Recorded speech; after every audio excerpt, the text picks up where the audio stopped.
చిట్బాబు గారు ఇప్పుడు నిజంగా ఈ 2024 ఎన్నికల్లో ఏపీలో ఈవీఎం ట్యాంపరింగ్ జరిగిందని చెప్పేసి కూడా వైవి సుబ్బారెడ్డి నాయకులు ఎలక్షన్ కమిషన్ తలుపు తట్టారు. నిజంగా జరిగిందంటారు ఈవీఎం ట్యాంపరింగ్? ఆయన అంటే ప్రజలే చెప్తున్నారమ్మా. ఈవీఎం ఎలా గెలిచాడు చంద్రబాబు ఈవీఎం తోటి ప్రజలు అంటున్నారు. ఎందుకంటున్నారు? ఒక ఊర్లో ఒకే ఒక ఓటు పడింది. ఎట్లా పడుద్ది? 82 ఈవీఎం బాక్సులు మిస్ అయినాయి.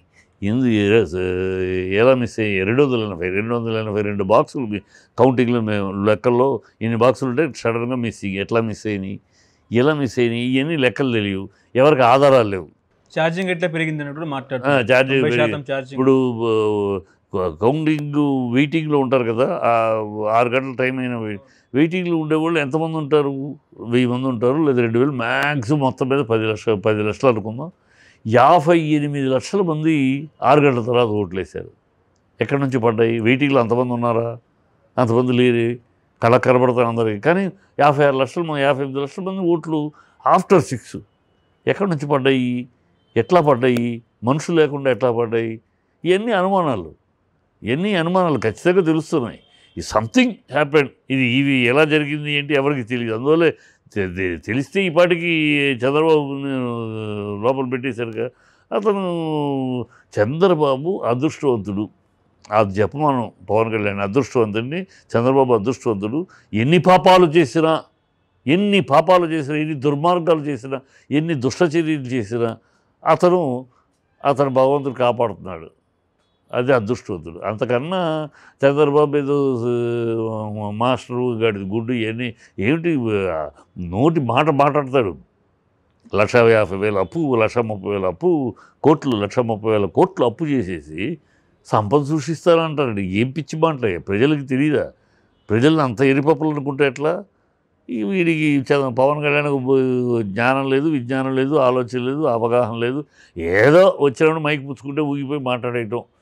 అది అతనికి ఏంటంటే నెగిటివ్ ప్రాపగండ. అతను మొదటి నుంచి కూడా ఏంటంటే నెగిటివ్గా పేరు తెచ్చుకుంటాం, నెగిటివ్గా జనాల్లో అందుకని ఎవరినో ఒకటి తిట్టేయటం. తమిళనాడు వెళ్ళి ఎవరినో ఒకటి తిట్టేయటం. ఆ తిట్టేస్తే నలుగురు మాట్లాడతారు కదా, తన పాపులారిటీ, ఆ నెగిటివ్ పాపులారిటీ కోసం తాపత్రయపడుతున్నాడు. అందుకని ఏదో మాట్లాడుతూ ఉంటాడు. అది అతను ఈజ్ నాట్ ఎ పొలిటీషియన్, ప్రజానాయకుడు కాదు, రాజకీయ నాయకుడు కాదు. అతను ఒక బిగ్గెస్ట్ క్రిమినల్ ఇన్ పాలిటిక్స్. ఇప్పుడు సిపిఐ కూడా చెప్తుంది కదా, ఏపీ సిపిఐలో కూడా 40% ఉన్న వ్యక్తికి 11 సీట్లు ఎట్లా వస్తాయన్నట్టు కూడా మాట్లాడుతున్నారు సిపిఐ వాళ్ళు కూడా. అదే వామపక్షం కూడా క్వశ్చన్ చేస్తుంది. అది ఒక జగన్ అంటున్న మాట, ఇంకోళ్ళు జగన్ అయితే అనలా, ఏదో జరిగింది, అది ఏమిటో నాకు తెలియదు కనుక ఏం మాట్లాడలేము అంతే అన్నాడు. డీసెంట్గా అన్నాడు. వీళ్ళలాగా వాగుడు పిచ్చివాగుడు వాగుడు కదా పవన్ జగన్. వీళ్ళలాగా గాలివాగుడు గాలి మాటలు, పవన్ కళ్యాణ్ లాగా గాలి మాటలు మాట్లాడు. ఇప్పుడు పవన్ కూటమి నోరెత్తింది, పొద్దున్న లేస్తే సాయంకాలం దాకా ఇంకా జగన్ చెప్పమే. సంవత్సరం అయిపోయింది, ఇంకా జగన్ నోరు పేరు లేకుండా వీళ్ళకి పొద్దు గడవదు. జగన్ తలుచుకుంటూనే బతికేస్తున్నారు. జగన్ మీద వేలు చూపిస్తేనే బాధ్యతలు తప్పించేసుకుంటారు. మీరేంటంటే జగన్ ఏం చేశాడు ఏం పీకాడు? మీరు సంవత్సరం అయిపోయింది అధికారంలోకి వచ్చి, మీరు పీకింది ఏంటి చెప్పండి అంటే జగన్ ఏం పీకాడు అంటారు. జగన్ ఏం పీకాడు? 40% ఓట్లు వేశారు కదా ప్రజలు.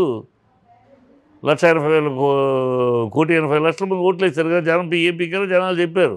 మీరేం పీకారు చెప్పండి అంటే జగన్ చెప్పం. వాళ్ళ మీడియా వాళ్ళు పొద్దున్న లెగిస్తే జగన్ పేరు చెప్పకుండా నిద్రపడ్డది వాళ్ళకి. మళ్ళీ వాళ్ళలో వాళ్ళే 300 అమ్మ దీవెన గురించి మాట్లాడతారు. తల్లికి వందనంలో 300 యూనిట్లు దాటితే లేదట. నేను కొత్త ఇస్తూ ఎగరామం పెట్టడం ఏం దరిద్రం చేస్తున్నారు. ప్రజలంతా చూస్తున్నారు. ఇప్పుడు ఈ ఎన్నికలు వచ్చే అవకాశం లేదు కనుక మన కాన్స్టిట్యూషన్ ప్రకారం సాగుతుంది. వీళ్ళ మాటలు వినక తప్పదు. ఓకే, ఇప్పుడు వల్లభనేని వంశీ బయటకు వచ్చిన తర్వాత అందరూ సైలెంట్గా ఉంటారేమో అనుకున్నారు. కానీ ఆయన సైలెంట్గా ఉండకుండా జగన్మోహన్ని కలిశారు. ఈ కలవడం అనేది దేనికి సంకేతం అంటారు? ఏమో వాళ్ళ నాయకుడిని కలిశాడమ్మా. ఇందులో విషయం ఏముంది? జైలుకి వెళ్ళి వచ్చాడు, కేసు పడింది, వచ్చాడు బెయిల్ వచ్చినప్పుడు తన నాయకుడిని కలిశాడు. దీంట్లో కొత్త ఎంతగా చెప్పుకోవాల్సింది ఏముంది? తన నాయకుడిని కలవక నాయకుడిని జగన్ ఆయన నాయకుడే కదా, ఆ పార్టీనే కదా. జగన్ ఆ పార్టీ నాయకుడు, ఆ పార్టీ మనిషి తను వంశీ వెళ్ళాడు, కలిసి మంచి చెడు మాట్లాడు. దాంట్లో ఏముంది? అంటే రాజకీయాల్లో ప్రత్యర్థులను జైల్లో పెట్టడం అనేది కరెక్టే అంటారా? అది ఆ కూటమి చెప్పాలి. ఈ కూటమి రాజకీయంగా కార్యకర్తల్ని వాళ్ళని జైల్లో ఎంతో తప్పు చేసింది, రాక్షస రాజ్యం చూపించింది, కడప రౌడీ రాజ్యం చూపించిందని వాగిని నోళ్ళు ఈ పవన్ కళ్యాణ్ వీళ్ళు చేస్తుంది ఏంటి, వీళ్ళు చేస్తున్న చిల్లర పని ఏంటి? ఏదో ఇది శాశ్వతం అనుకుంటున్నారు. రెడ్ బుక్ రాజ్యం ఏదో చాలా గొప్పగా ఫీల్ అయిపోతున్నట్టున్నారు. వాళ్ళ కర్మ అనుభవిస్తారు. ఇంతకన్నా దారుణమైన పరిస్థితి చూస్తారు వాళ్ళు. మనమే చూస్తే దారుణమైన పరిస్థితి. ప్రజలే తరిమి కొడతారు, ఎవరో కాదు, ప్రజలే వీళ్ళని కనపడితే షూట్ అట్ ది సైట్ లాగా కనపడితే కాండ్రించి మూసే పరిస్థితికి వస్తుంది వీళ్ళకి. ఓకే, ఇప్పుడు సింగయ్య భార్య జగన్మోహన్ని కలిసింది. ఈ నేపథ్యంలో ఈ పరిస్థితుల వల్ల జగన్ని ఎందుకు కలిసినట్టు, ఏం అవసరం వచ్చింది అంటే ఏం చెప్తారు సార్? ఏం అవసరం, ఇది భర్తను పోగొట్టుకుంది. భర్తను పోగొట్టుకున్నప్పుడు జగన్ వల్ల జరిగింది అని అది కాదు అని ఆ అమ్మాయి కళ్ళారా చెప్పేసింది. ఆ కళ్ళారా చూసిన ఆయన కూడా అన్నాడు, అతనికి ఏమి చనిపోయేంత గాయాలేం కాదు, గీసుకుపోయింది అయిపోయినది కాదు, మీద టైర్ ఎక్కడం ఇవన్నీ కాదు, నేను కళ్ళారా చూసి నేను బండిలో ఎక్కిస్తుంటే ఎవరిని ఎక్కనివ్వలేదు, వాళ్ళు ఎక్కించలేరు అని చెప్పాడు. ఈ అమ్మాయి అడిగి సో అనవసరంగా ఆయన మీద నిందపడుతుంది. నింద కాదని చెప్పడానికి వెళ్ళి కలిసి ఉండొచ్చు. నా భర్త చౌకి ఈయనకి మీకు సంబంధం లేదని నన్ను తప్పుగా అనుకోవద్దు అని చెప్తారు. ఏదైనా మానవ సహజం, అది మానవ సహజంగా వెళ్ళి కలిసి ఉంటుంది. అంటే ఈ వ్యవహారంలో జగన్మోహన్ రాజకీయం చేస్తున్నారని చెప్పేసి టీడీపీ దౌర్భాగ్యం.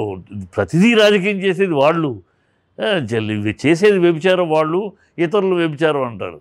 వాళ్ళు పొద్దున్న లెగిస్తే చేసేది రాజకీయ వ్యభిచారం చేస్తుంది టీడీపీ వాళ్ళు. ప్రతి దాన్ని రాజకీయం చేయడం, ప్రతి దాన్ని సెగై చచ్చిపోవటం ఏంటి, దాన్ని జగన్ కంటకట్టడం ఏంటి, ఏది చూడు. నెల్లూరు వెళ్తూ ఉంటే నెల్లూరు మీటింగ్ పెట్టకుండా గొడవలు అని భయపడిపోతున్నారు. ఎక్కడికి వెళ్తే స్వచ్ఛందంగా లక్షల జనాలు వస్తున్నారు. మనమేమో డబ్బులు ఇచ్చినా రావట్లేదు, డబ్బులు ఇచ్చినా వచ్చి ఉమ్మొస్తున్నారు. మన సిగ్గు శరవలు చంపుకోవాల్సి వస్తుంది. అందుకని భయం, భీతిలిపోతున్నారు. అందుకని రాత్రిలో నిద్రలో జగన్ కలవరింపు తప్పితే మరొకటి లేదు.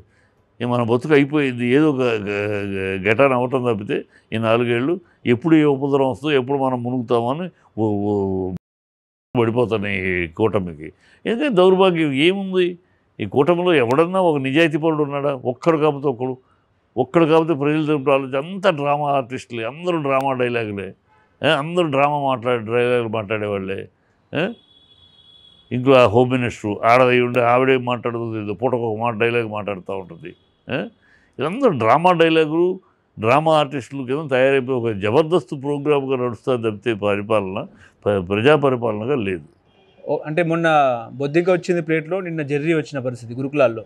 బొద్దింక వస్తే వెంట్రుకు వచ్చింది, దీని బొద్దింక వెంట్రుకైనా అన్నవాళ్ళు రావడం కరెక్టేనా? ప్లేట్లు మార్చారుగా మళ్ళీ. అదే చెప్తున్నా. ఇప్పుడు ఆవిడ మాట్లాడేదానిలో వెంట్రుకు వస్తే బొద్దింక అంటున్నారు అని అంటుంది. వెంట్రుకు వచ్చింది కరెక్టే, పర్వాలేదు. వెంట్రుకు వస్తే ఏం మాట్లాడుతుంది? వచ్చింది, తప్పు జరిగింది, బొద్దింకో వెంట్రుకో బొత్సో భోషణం వచ్చింది, అది కరెక్ట్ కాదు, దాన్ని ఇమీడియట్గా యాక్షన్ తీసి దాన్ని కూడా రాజకీయంగా వాడుకుంటారు. ఏం మాట్లాడాలి ఆవిడని? ఒక హోమ్ మినిస్టర్ మళ్ళీ ఆడది పైగా. అంత చెప్తాం. మొత్తం జబర్దస్త్ గ్యాంగ్ తప్పితే వీళ్ళు రాజకీయ నాయకులు, పరిపాలకులు కాదు. వీళ్ళు మొత్తం కామెడీ గ్యాంగ్, కామెడీ పీస్ కింద తయారయ్యారు. మొత్తం పొద్దున్న లెగిస్తే జగన్ హో జగను, జగన్ హో జగను అని పరనింద, జగన్ మీద జగన్ నిందించుట, తాము భుజాలు పుసుక్కుంటా, ఇదే తప్పితే ఇంకేం లేదు. ఇప్పుడు హలో, తెలుగు రాజ్యం ఛానల్ చూస్తున్నారా? సామాజిక, రాజకీయ, జీవన చిత్రణే తెలుగు రాజ్యం. అతిశయోక్తులు, అసత్యాలు ఉండవు. రాజకీయ కోణం కాదు, ప్రజా కోణమే కొలబద్ద. తెలుగు రాజ్యం వీక్షణ మీ ఉత్తమ అభిరుచికి నిదర్శనం.